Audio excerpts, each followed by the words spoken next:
Hey everyone, welcome to another match of Temur Dread Delver playing Lurrus Death's Shadow. Match 1 of 4 today. I'm getting a bonus match today. So stay tuned for the other 3. I don't know what order they're going up in. Deck Tech was posted up this morning. Check out the link in the description if you want to watch that. Just to get a better idea of what Temur Dread Delver is all about. This is the revision of the deck. I actually deck tech this year, I believe. But with Modern Horizons 2 came a bunch of new cards, so I think it's time for an update. Our opening hand is pretty decent, actually. And we have 2 Tarmogoyfs. We got plenty of lands. We don't have counterspell mana, but that's okay for now. We'll have other opportunities. You can see here I was playing with Brazen Borrower in this iteration. I actually ended up replacing Brazen Borrower with Suspend, although obviously Suspend is very, a lot more, specific a tool. Brazen Borrower targets any non-online permanent. But I just preferred Suspend at the end of the day. Scourge of the Skycliffs comes down at 2.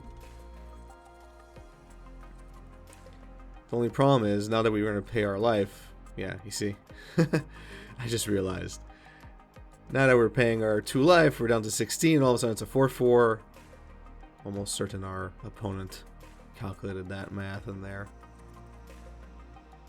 Yeah, not much we can do here. So here I'm stumped. So probably will either bounce it at the beginning of their turn or tap it and draw a card with ice. See what I decide to do.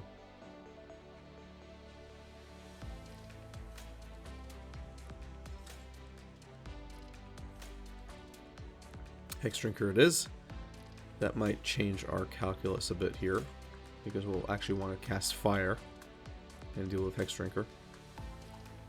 Yeah, now would be the time to do it. I really don't like this play. I feel like my hands are tied here.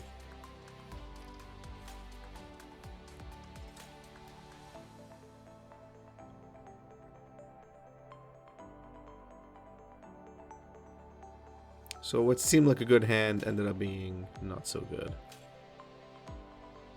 But it's okay, we can fight through it.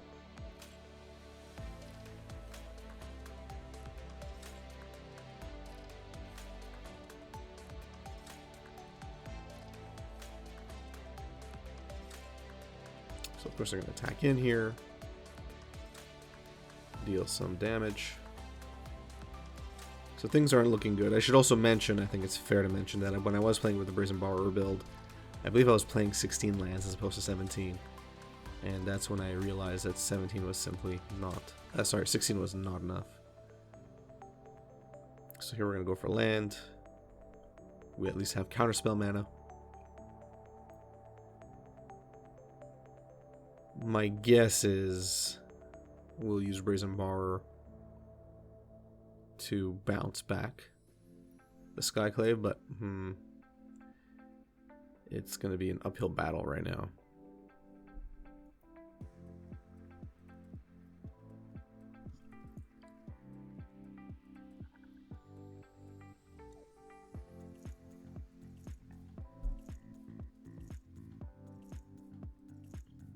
So our opponent is almost certainly going to shock themselves here, which means a Death Shadow may be coming. And now, of course, they're an 8/8 as well.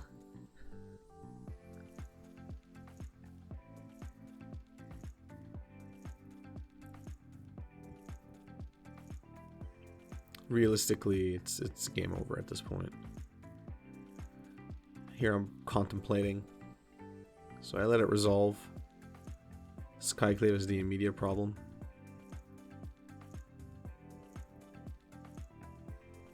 But now they're just going to be able to cast it again. So here, if I had Suspend, it would be gone for the next turn and the turn after that.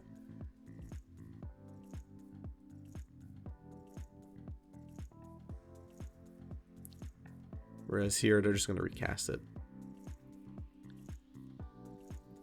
So I survive a turn, but at what cost?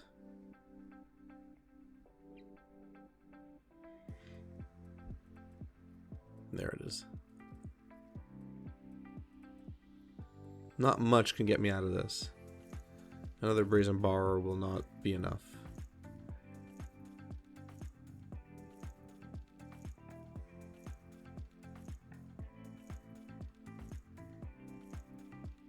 So we can put Goyf in the hand, Misty in exile, play Misty. But again, realistically, what are we doing here? We're going to have to play Goyf. Or wait and cast another Brazen Bar. But then we're also going to have to worry about Death Shadow.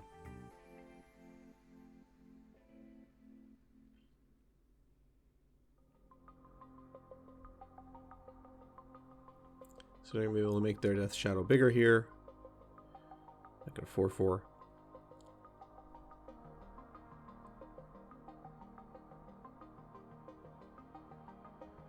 So we're going to do the same thing. And yeah, okay, here I just decided to concede. There's really no point. Let's just go to game 2. That was a bit brutal. Clothis will be nice. Yeah, you can see our Heroes playing Become Immense as well, which eventually also went away. Decided to play a bit more of a serious deck. Definitely the changes that I made after this build improved the overall consistency of the deck. So this hand is fine. Yeah, it's a keep because of Clothis. Of course, it could be discarded here in the first turn. But my guess is they might prioritize Dreadhorde Arcanist over Clothis, but we'll see.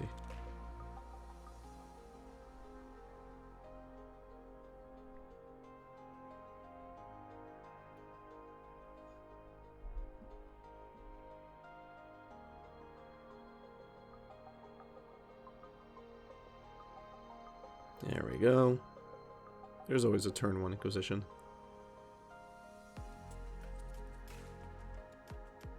Thoughtseize, alright. Well, I still think they're going to go for Dreadhorde. But we'll see.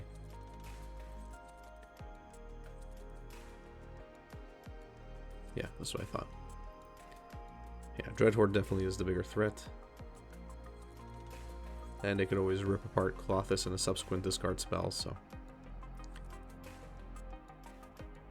Abundant Harvest is not the worst thing in the world. We'll go for non-land here.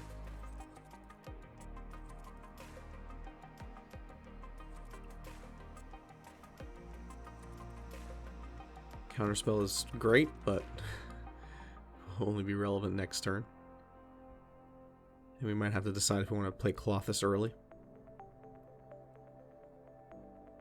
We'll see. Now, if they play Scourge here, it's going to die. So I don't think they're going to play Scourge. Unless they don't do their math correctly. But it would be a boon for us if they do, because it's going to get bolted immediately. Oh, yeah. Here we go. What's coming down? Scourge. Okay.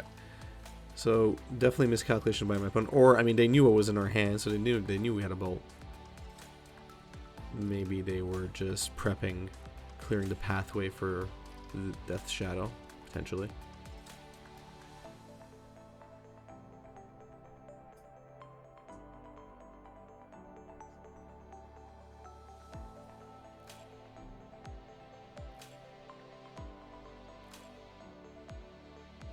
Opponent taking their time. Maybe they're kicking themselves, I don't know. So here's the question, do I cast Clothis? Or do I keep up the counterspell? Looks like I'm waiting to keep up the counterspell here. It's a very tricky play. Another reason why Stomping Ground is not necessarily a card I fetch for anymore. In this case we didn't have a choice, but...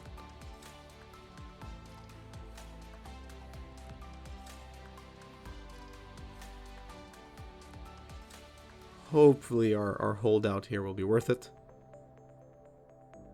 I don't think our opponent knows we have Counterspell on hand.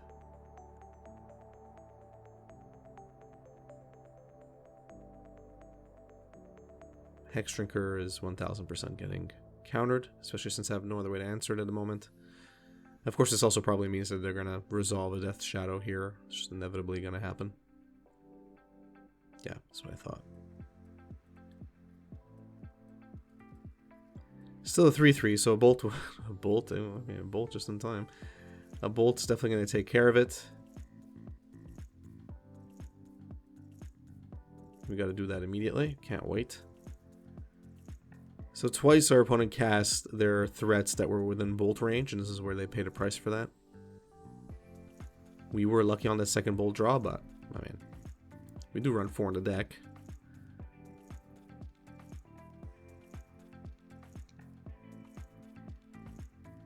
There was a 1 in 20 chance we would have drawn it that turn. It's a fair enough chance.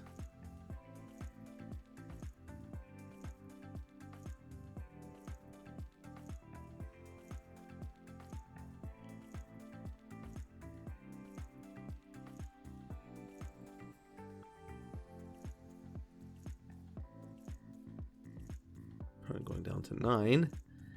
Of course, they don't care. So let's see what hell is coming our way. Okay, well, okay, now they're being a bit more safe about it. I see how it is. Fatal Push it is. You got 2 in hand, no threats. That's always good.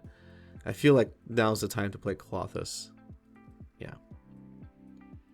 Now's the time to play Colossus and start making things go our way.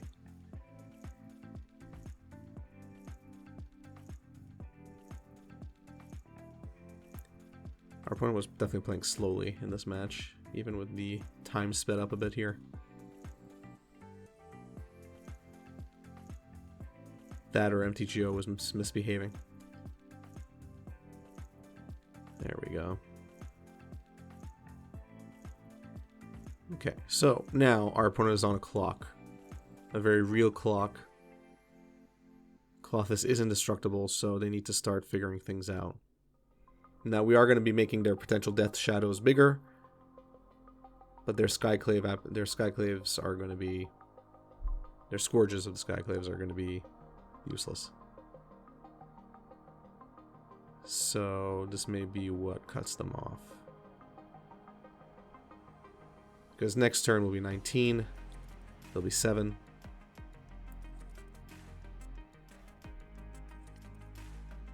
Three mana. Alright.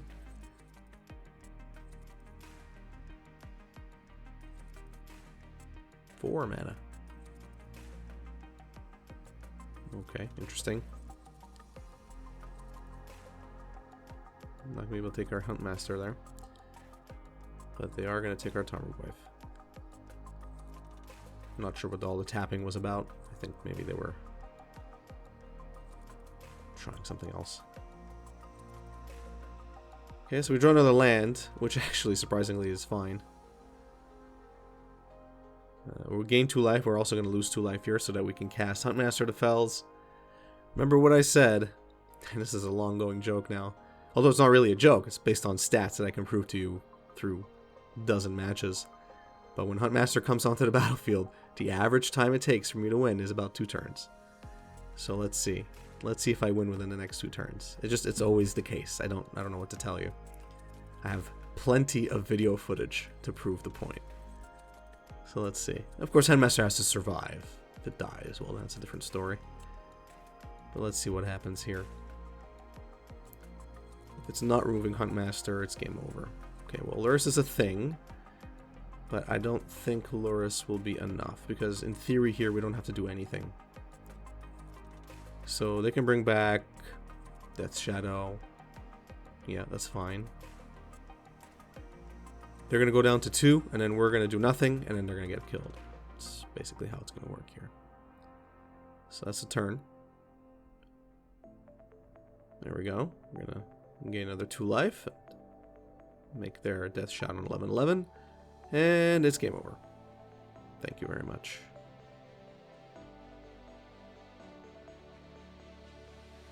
There you go. Told you. 2 turns. That's just how it works, folks. Gotta love Huntmaster of the Fells. I just really wish I could play it more often. Did a quick little switch up there, and that's it. This hand is a keep thanks to Abundant Harvest, of course. Of course, if our opponent is smart and they Inquisition us or Thoughtseize us first turn, they're going to take Abundant Harvest out of our hand, which would be a severe blow to our game plan. Shoot. Looks like it's going to happen. Oh, no, green Hex Drinker. Okay, okay. Well, now we... Okay, perfect. Well, the fact that we drew a second land is great. It does mean that Hex Drinker will get leveled up next turn, but not enough to make it hexproof, which is exactly what we want. Let's see what I take here. Interesting. You can tell here this was still the early times when I wasn't playing. I haven't gotten used to playing with Counterspell enough. I would have probably fetched for a breeding pool. Maybe I'm just trying to be a bit conservative with my fetches, which is possible. Because I can get an island and then a Steam Vents. And then just, you know, save on some life loss there. But let's see what our opponent does.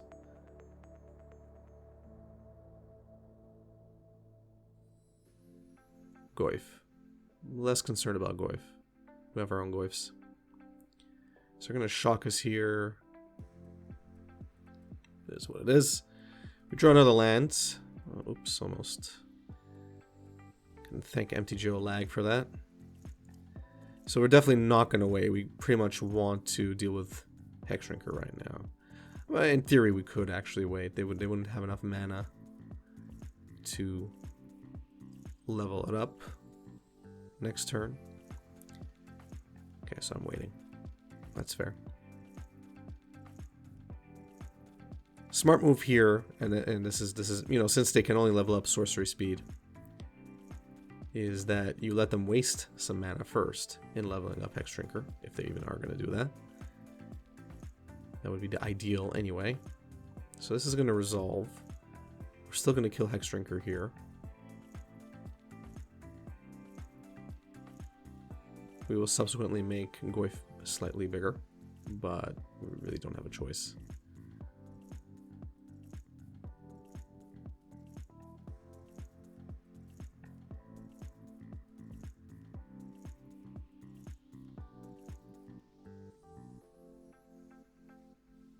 So we saved the 2, but we're going to take 2 anyway.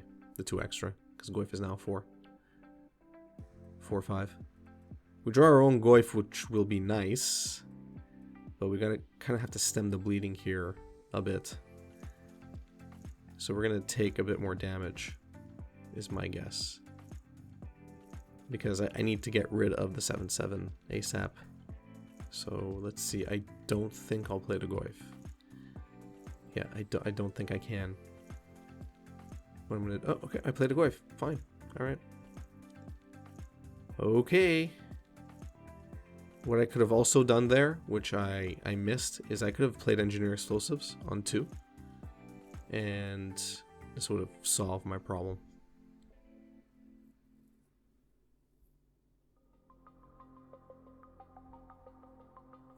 My calculus, I believe, is that I'm going to play Goyf, block with Scourge. Oh, that's beautiful. Block with, you know, block the Scourge to save me the 7 life. I'll still take the 4. I'll fetch and get an island or whatever. Doesn't really matter. So I'm playing it very close to the chest here, but we're about to take out 2 creatures. Yeah. So... Okay, an island is perfect, actually. We saved 2 life. So now we're going to play Engineered on 2. So, okay, so this was smart. This is why I sacrificed my Goyf there. It's just to save us on life. Or else we would have been dead. So now we'll just wait. Because, you know, we're jerks. It's always better to wait. There's no reason to rush it. But we're about to take out 3 creatures, which is going to be pretty brutal for our opponent. You want to wait until they've attacked. This way, you know, they don't get another creature in early. Not that it would really make a difference. 5/6 Goyfs are pretty big. We'd be dead several times over here. But our opponent won't get it. We still got to win, but we've got a Huntmaster there. You know, we all know what the rule is with Huntmaster, so. They'll attack. We'll crack Engineer Explosives. There we go. So there they go. They all go bye-bye.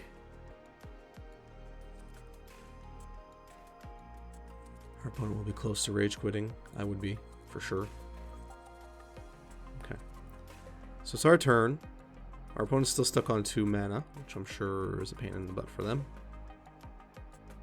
Let's see what happens here. Alright. Dreadhorde Arcanist. Okay, yeah. I could have rushed out Huntmaster to Fells, but the more brutal play obviously is to keep up mana for Counterspell to stop them from doing anything, and then we can deal with our opponent accordingly.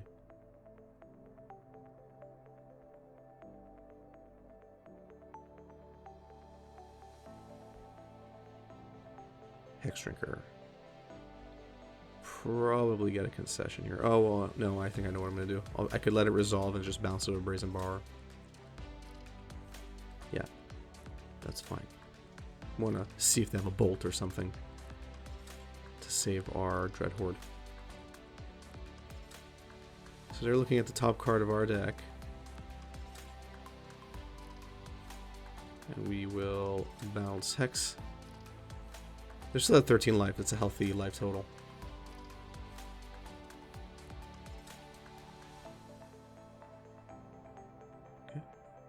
Okay, Veil of Summer, you got it.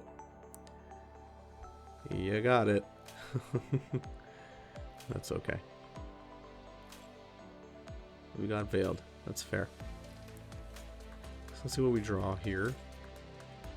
Another counter spell. Okay. I'm going to attack in, and most likely... Well, I have only one choice here, Abundant Harvest.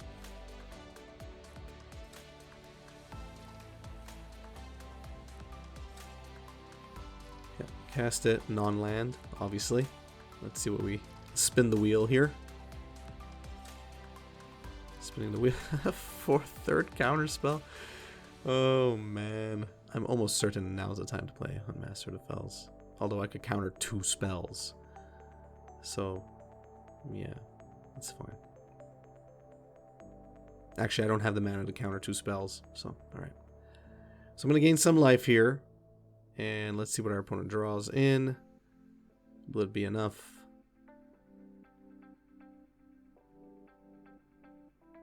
Got their 3rd land. Our opponent can still really come out of nowhere here and give us a big 1-2 punch. And the fact that they do not care about their current life total means one of 2 things. They're either going to pump up Hexdrinker, or they're going to take out a Death Shadow. There you go. 2 Death Shadows. Alright. Well, that's the thing. And another Mishra's Bauble. So we still got something to deal with within our hands here. We gotta deal with these Death Shadows.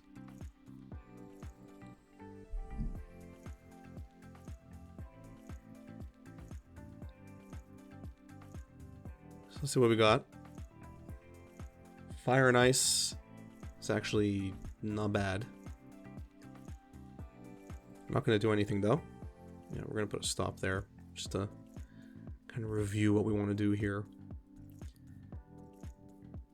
We could, in theory, take out one of the Death Shadows by dealing 2 damage to Death Shadow, and then using fire on it, to deal the final 2. Although I feel like we need to take out the Hexdrinker here. Yeah. Hexdrinker makes the most sense.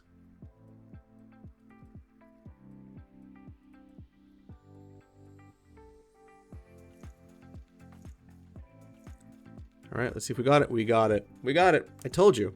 I told you. Huntmaster wins the game. Anyone who's been watching this channel long enough, you know. I'm telling you, the average is 2 turns. Huntmaster just wins the game. I don't know why people don't play more Huntmaster to Fells. Alright, we got it. We beat through Lurrus Death Shadow. They got us game 1, but game 2 and game 3 we came back with a vengeance. And we dealt with them quite well. I generally don't have too much of a gripe playing against Jund style decks.